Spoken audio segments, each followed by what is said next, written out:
Í gegnum tíðina hafa milljónir flóttafólks notið góðs af alþjóðlegum réttindum og stuðningi við flóttafólk.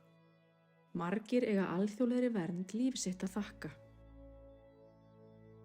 Það var eftir seinni heimsstyrjöldina sem lönd hvaðanæva úr heiminum sammæltust að veita flóttafólki grundvallarréttindi. Þessi réttindi voru samþykkt í sáttmálanum stöðu flóttafólks árið 1951. En hvaða réttindi veitir sáttmálinn?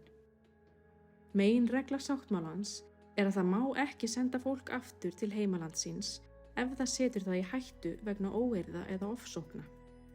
Þessi regla betur þekkt sem bann við endursendingum.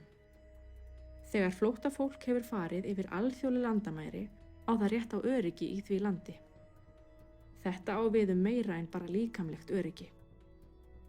Flóttafólk eiga í því minnsta rétt á grundvallarréttindum og aðstoð, alveg eins og aðrir útlendingar sem hafa dvalarleyfi.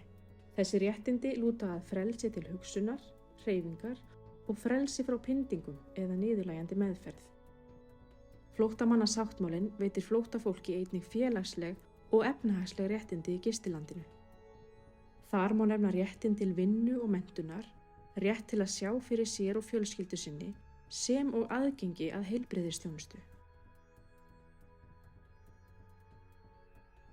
Sumir munu geta snúið aftur heim ef ástandið í heimalandinu verður aftur öruggt.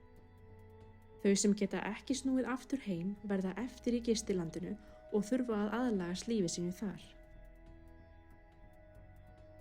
Þau læra tungumálið, ganga í skóla, fá vinnu og í sumum tilfellum verða þau ríkisborgarar í gistilandinu. Það fer eftir atvikum, en í sumum tilfellum flóttafólk sent frá upphaflega gistilandinu til nýs lands, en það ferli betur þekkt sem endurflutningur.